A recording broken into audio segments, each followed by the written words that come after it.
En este inhóspito mundo, el cual llamamos realidad, existen individuos capaces de golpear el orden establecido, pasando a ser renegados sociales que crean sus propias reglas, entendiendo el mundo a su propia manera, desconociendo el comprender los límites éticos y morales que tal parece no son claros para todas las personas.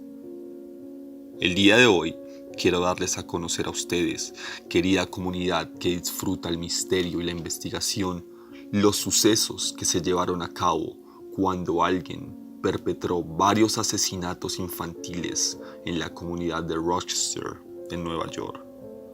Aunque ya de por sí esto es bastante aberrante y estremecedor, el detalle más macabro es que cada una de las víctimas coincidía en la misma letra de su nombre que en su apellido, y esa misma letra sería la inicial del nombre del pueblo o del lugar donde los cuerpos fueron abandonados, lo que haría que posteriormente investigadores forenses encargados en el caso nombraran a este asesino como el asesino del alfabeto. Rochester, New York. Al ser una ciudad donde la industria emergió desde principios del siglo XX y que, para los años 50, gran parte de la población era conformada por comunidades como la negra y la latina, sin desestimar que la mitad era caucásica. Una ciudad diversa y tranquila, una ciudad que, hasta el momento, presentaba los mismos problemas que cualquier otra del estado de Nueva York. Los hechos ocurridos entre 1971 y 1973, en donde se cometieron una serie de asesinatos que en una primera instancia no llamaron la atención de los investigadores, los cuales inmediatamente se pusieron al tanto del caso, pero a su vez no le prestaron mucha relevancia. Esto cambió el 16 de noviembre del año del 72, en donde algo llamaría la atención de los investigadores del Rochester Police Department a medida que las víctimas aumentaban y que éstas presentaban ciertas similitudes.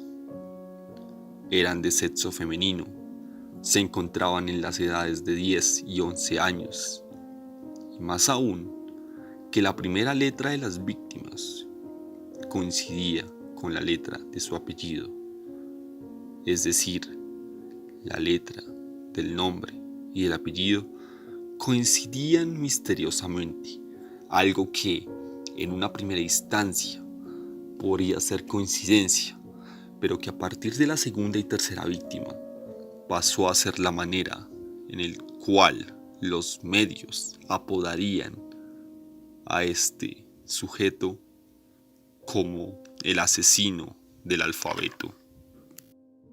Desde el primer momento, la noticia tuvo un gran cubrimiento mediático debido a la gravedad de la misma.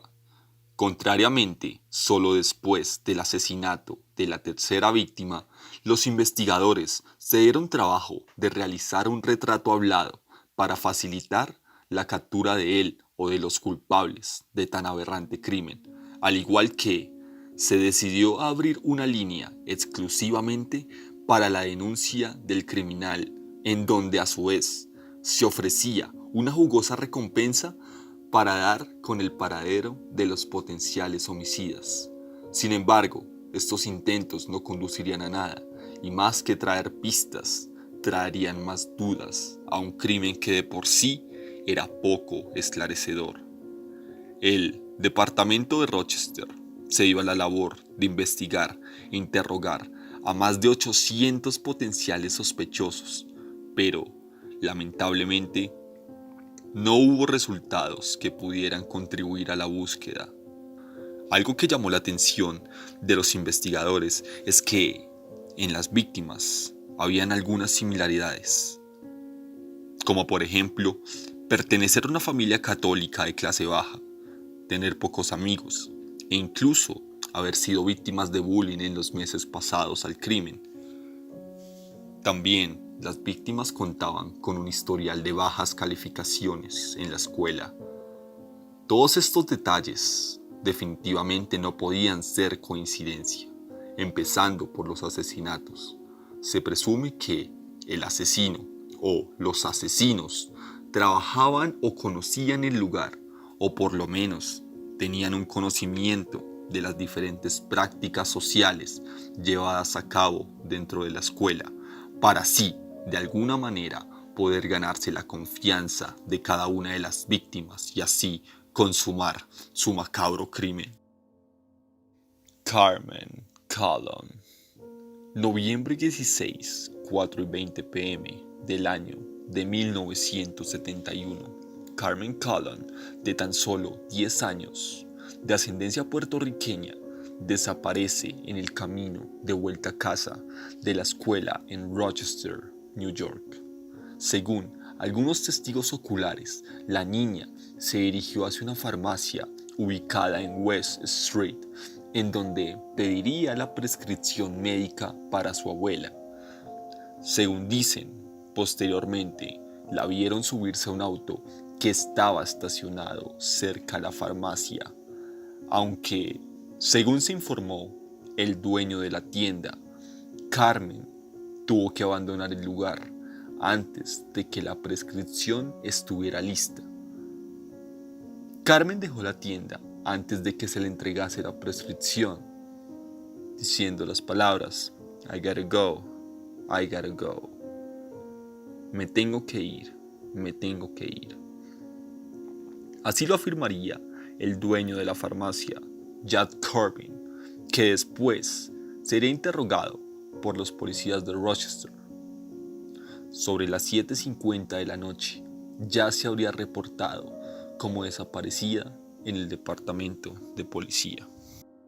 Según indicaban testigos y familiares, Carmen normalmente caminaba hasta la farmacia para recoger las recetas familiares.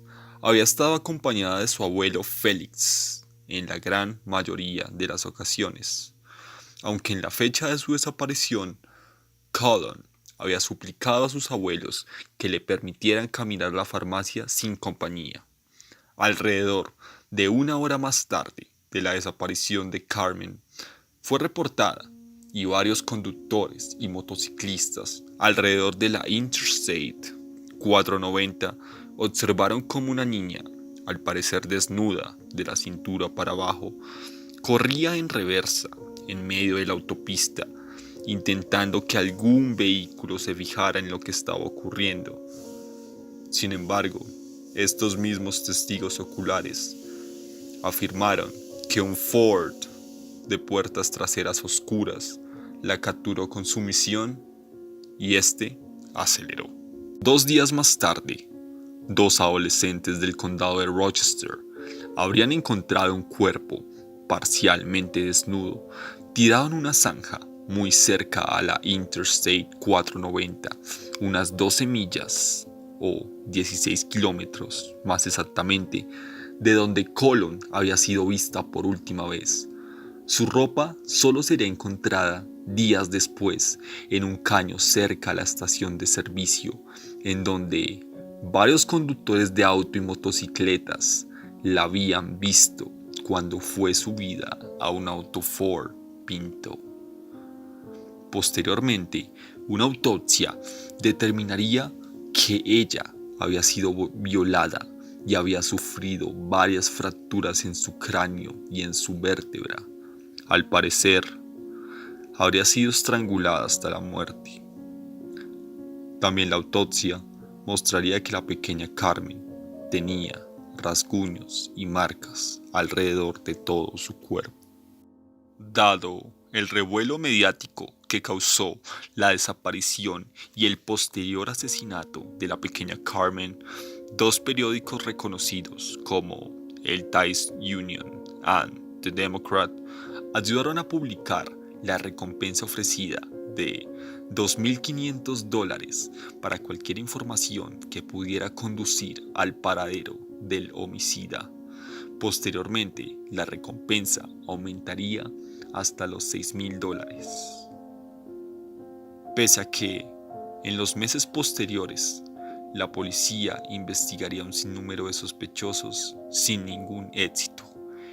En el año del 72, varias vallas publicitarias de una medida de 30 por 12 pies comenzaron a aparecer en orden por el alcalde de Rochester, con el singular mensaje: "Do you know who killed Carmen Cullen?" ¿Sabe usted quién asesinó a Carmen Cullen?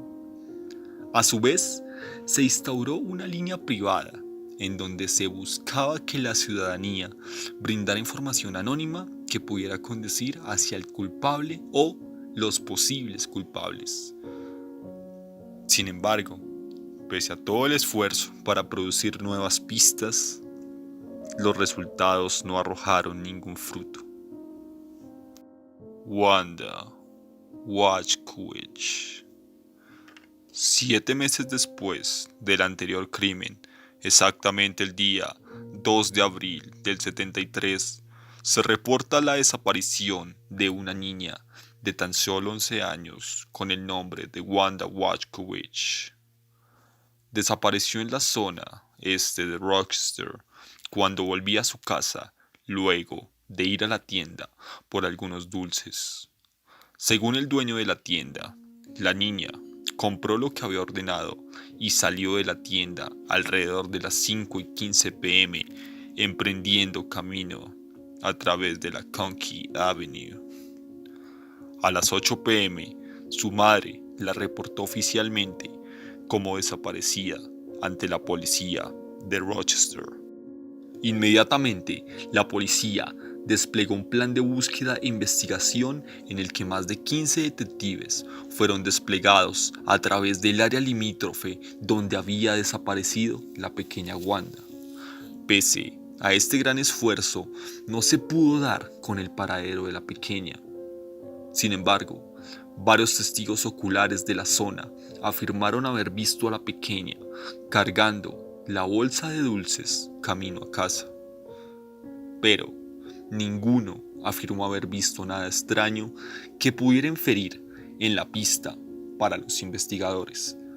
Al día siguiente, a unas 7 millas, alrededor de 9 a 10 kilómetros de Rochester, en el pequeño pueblo de Webster, residentes encontraron el cuerpo de una niña completamente vestida boca abajo en la base de la colina, camino a la State Road 104. La posición en la cual fue encontrado el cadáver indica que la niña fue arrojada desde un auto en movimiento. El cuerpo rodó cuesta abajo hacia la parte baja de la colina. La autopsia reveló que la menor había sido abusada sexualmente y que posteriormente había sido estrangulada por detrás con una especie de cuerda. En el cuerpo de Wanda fueron encontradas varias marcas, heridas, que indicaban al parecer que ella había luchado fuertemente con su agresor antes de su muerte. Nuevamente, añadiendo, la autopsia reveló varios rastros de semen y vello púbico en el cuerpo de la menor. Un detalle que llamó la atención del cuerpo investigador es que el cuerpo de la víctima presentaba rasgos de haber sido atacado por un gato blanco, del cual se encontraron varios pelos en el cuerpo y la ropa de la niña, a pesar de que la familia de Wachowicz no tenía mascota con ese color. Para ese momento, la línea de atención ya contaba con una recompensa cercana a los $10,000. Un testigo ocular afirmó que efectivamente vio a la niña parada junto a un gran vehículo marrón conversando con el conductor. El testigo no pudo ser capaz de precisar algún rasgo que ayudara a la identificación del asesino, más allá de que éste era de sexo masculino. Otro testigo anónimo, a través de la línea telefónica, afirmaría que observó un hombre forcejeando con una pequeña tratando de meterla a un coche, un Dodge Dart, de color oscuro sobre la Conkey Avenue entre las 5:30 y las 6 p.m. Michelle Mensah. Aproximadamente 7 meses más tarde, el 26 de noviembre del año de 1973, se reporta la desaparición de una niña de 11 años de nombre Michelle Mensah. Su madre fue a presentar la denuncia de desaparición una vez ella no volviera a su casa después de la escuela. Algunos compañeros reportaron haberla visto alrededor de las 3:20 p.m. en una pizzería, no muy lejos de la escuela, con la intención de recuperar un bolso que su madre había dejado dentro de la tienda ese mismo día. Minutos después, un testigo ocular reportó haber visto a una niña en el asiento del copiloto de un vehículo color beige o marrón, el cual aceleró a toda velocidad por The Argand Street. Según el testigo, la menor se encontraba llorando. A las 5:30 p.m., un automovilista observó a un hombre parado junto a un vehículo grande de color beige, mismas descripciones dadas por el otro testigo. Este tenía una llanta desinflada, mientras sostenía de manera brusca y violenta a una niña de la muñeca, una niña que probablemente podría ser Michelle Mensah. Cuando el automovilista se detuvo para ofrecer ayuda, al ver la situación, el individuo deliberadamente, según él, agarró a la niña y la empujó a la espalda. Según afirmaba este hombre más tarde, el individuo ocultó su placa a la vista del automovilista mientras le miraba con una expresión tan amenazadora en su cara que el mismo automovilista se habrá sentido obligado a alejarse. 2 días más tarde, el cuerpo de Michelle Mensah fue encontrado completamente vestido y en posición boca abajo en una zanja ubicada en el pueblo cercano de Macedon. La autopsia posteriormente revelaría que su cuerpo se encontraba con un sinnúmero de moretones y contusiones. Esta había sido violada, luego estrangulada hasta la muerte con algún tipo de cuerda muy fina. Más tarde, se dictaminó que esto podría ser el tipo de cuerda fina y resistente. Se descubrieron numerosas hebras de piel de gato en su ropa y se recuperaron muestras de hojas que coincidían con el follaje donde se descubrió su cuerpo en una de sus manos apretadas, indicando que probablemente había sido estrangulada hasta la muerte en o cerca del lugar donde fue encontrada. Los investigadores pudieron recuperar una huella parcial de la palma en su cuello y rastros de semen en su cuerpo y ropa interior. Un análisis posterior determinaría que las muestras de semen que encontraron en la víctima habían sido solo de un individuo. Un análisis del contenido del estómago de Mensah reveló rastros de hamburguesa y cebollas, que se había comido aproximadamente 1 hora antes de su asesinato. Luego, corroboraría que informes anteriores que una niña que coincidía con la desaparición de Mensah había sido vista en compañía de un hombre caucásico con cabello oscuro, entre unos 25 y 35 años, aproximadamente 6 pies, aproximadamente 1,83 m de alto y un peso de unos 75 kilogramos. Ambos en un restaurante de comida rápida en la ciudad de Penfield, aproximadamente a las 4:30 p.m. de la tarde, el mismo día de su desaparición. En primera, todas las víctimas eran niñas jóvenes, preadolescentes, las cuales desaparecieron en la ciudad de Rochester, en el estado de Nueva York. Curiosamente, los días en los cuales se cometieron los crímenes eran días de un intenso sol o de una intensa lluvia, acompañado del detalle de que los cuerpos de las jóvenes que fueron asesinadas se encontraron en pueblos cercanos que curiosamente coinciden con las letras de su nombre y apellido, como lo fueron Shoreville, Wester y Macedon, haciendo así cada vez una escena más macabra y aterradora que poco a poco desconcertaba al cuerpo investigador. Miguel Cullen, uno de los claros sospechosos en el caso de los asesinatos del alfabeto, pero específicamente en el caso de Carmen Cullen, es su tío, Miguel Cullen. Cullen, tras la muerte de su hermano, el padre biológico de Carmen, establece una relación con la madre de esta, pasando a ser el nuevo padrastro de Carmen.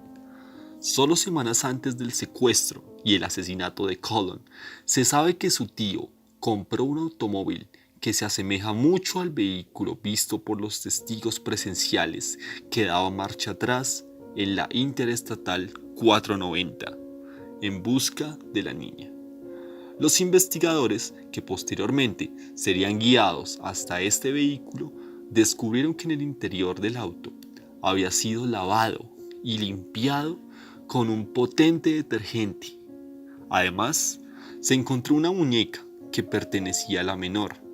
Sin embargo, varios familiares afirmaron que era normal que ella viajara en el auto en compañía de su tío, Miguel Cullen, y podría haberla olvidado allí en cualquier momento. 2 días después del asesinato, Miguel le habría comentado a un amigo acerca de su intención de salir del país, diciendo, y en sus propias palabras, que había hecho algo malo en Rochester. Se mudó de Rochester a Puerto Rico, solo 4 días después del asesinato de su sobrina. En marzo de 1972, investigadores viajaron hasta San Juan, Puerto Rico. Al enterarse, se dio a la huida, pero se entregaría pocos días más tarde a las autoridades y aceptó ir de vuelta a Rochester para tener un interrogatorio. Miguel Cullen no pudo proporcionar un testimonio creíble para sus movimientos en la fecha del asesinato de su sobrina, y no se pudo localizar a ninguna persona que corroborara sus afirmaciones acerca de su paradero. A pesar de la fuerte evidencia circunstancial que atestigua la culpabilidad de Miguel, no se encontró evidencia física en la escena del crimen o dentro de su vehículo que lo vincule con el asesinato. Lamentablemente, antes de que se pudiera continuar con el juicio, Miguel Cullen se suicidó en 1991 a la edad de 44 años, tras un incidente de violencia doméstica en el que disparó, golpeó e hirió Dennis Termini, otro individuo considerado un fuerte y potencial sospechoso en el caso de los asesinatos del alfabeto es Dennis Termini, un bombero de 25 años, oriundo de la ciudad de Rochester. Era conocido como un delincuente en serie llamado Garage Rapist o el violador del garaje. También se sabe que era propietario de un vehículo color beige, de descripción similar al vehículo observado por varios testigos presenciales en uno de los secuestros. Además, se sabe que vivió en una dirección en Book Street, dirección cercana al área donde la víctima Michelle Mensah había sido vista por última vez. 5 semanas después de la muerte de la última víctima de los llamados asesinos del alfabeto, el 1 de enero de 1974, se sabe que Termini intentó secuestrar a una adolescente a punta de pistola. Aunque ésta, por suerte, pudo escapar de la escena, cuando ésta empezó a gritar. Poco tiempo después, secuestró a otra potencial víctima, aunque en esta ocasión fue perseguido por la policía, culminando en el suicidio de Termini, disparándose en la cabeza. Un examen forense posterior del vehículo revelaría rastros de piel de gato blanco y algunos pelos en la tapicería. En enero de 2007, el cuerpo de Termini fue exhumado para obtener una muestra de ADN y así compararla con las muestras de semen recuperadas del cuerpo de Washquish. Los resultados de esta prueba confirmaron que Termini no era el responsable de su asesinato. Sin embargo, no existe evidencia física recuperada de los cuerpos de Cullen o de Maenz para comparar el ADN de Termini. Kenneth Bianchi. Otro sospechoso de los llamados asesinatos del alfabeto es nada más y nada menos que otro asesino en serie llamado Kenneth Bianchi, quien en el momento de los asesinatos trabajaba como vendedor de helados en Rochester. Se sabe que trabajó en lugares cercanos a las dos primeras escenas del crimen. Bianchi se había trasladado de Rochester a Los Ángeles en enero del 76. Entre 1977 y 1978, él y su primo, Angelo Burno Jr., cometieron los asesinatos por el estrangulador de Halside de por lo menos 10 niñas y mujeres jóvenes entre los 12 y los 28 años. Bianchi nunca fue acusado de los asesinatos del alfabeto y ha negado con vehemencia cualquier culpabilidad en los homicidios. En repetidas ocasiones ha intentado que los vinculadores y los investigadores lo aclaren oficialmente y lo desvinculen de la sospecha. Sin embargo, mientras residía en Rochester, se sabe que condujo un vehículo del mismo color y el mismo modelo que el vehículo cerca a los lugares del secuestro y que sobre su espalda está el peso de aproximadamente unas 30 mujeres asesinadas. En 1995, la madre de Carmen Cullen hizo su primera declaración pública sobre el asesinato de su hija. En esa entrevista, concedida al periodista, demócrata y crónico Jack Jones, Guillermina Cullen manifestó que si bien había vivido toda su vida en la pobreza, si solo pudiera tener una cosa, antes de su propia muerte, no sería riqueza, sino saber quién había asesinado a su hija. En síntesis, con este estrepitoso y macabro caso, podemos decir que al día de hoy es un absoluto misterio en lo que se refiere al verdadero asesino del alfabeto, o asesinos, tal como la persona denominó al perpetrador de esta serie de asesinatos en Rochester entre el año 1973 y 1976. Todo lo que se sepa al día de hoy en lo referente al caso es especulación y se le conoce como un cold case o un caso frío o congelado. Es decir, no está cerrado aún, pero ha estado estático y guardado por años a la espera de que finalmente se dé por cerrado y archivado. Algunas pruebas apuntan a que el primer homicidio de Carmen Cullen realmente fue cometido por su tío y que por ende los demás asesinatos pudieron ser cometidos por algún otro criminal o criminales que vivían o frecuentaban la parte oeste de Nueva York, lo que nos dejaría con una incógnita. ¿Habría sido realmente coincidencia que tanto el primer nombre como el apellido, al igual que la letra inicial del pueblo donde fueron abandonados cada uno de los cadáveres, fuera la misma? Joseph Naso. En abril de 2011, un hombre de 77 años de nombre Joseph Naso fue arrestado en Nevada por el asesinato de 4 mujeres en California entre el año 77 y el 94. Una vez más, aquí se repite la misma historia. El apellido y el nombre comenzaban por la misma letra. Otro detalle que llamó la atención de los investigadores es que Naso era nativo de New York y vivió en Rochester en los años 70. Más singular aún es que era conocido por ser un viajero constante entre California y New York. Durante los 70 fue una persona de interés en el caso para los investigadores, pero pronto sería descartado. Posteriormente, pese a que fue declarado culpable unánimemente en el año 2013, luego sería absolvido, ya que el ADN no coincidía con el del caso Rochester.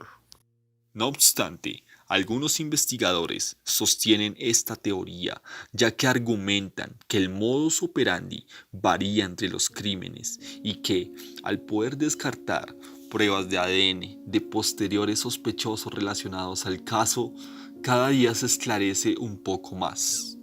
Si bien es cierto que el llamado asesino del alfabeto podría ser simplemente una invención mediática para así buscar un mismo enemigo público, cuando realmente se trataba de varios asesinos con similares características, pero con una escabrosa y peculiar coincidencia.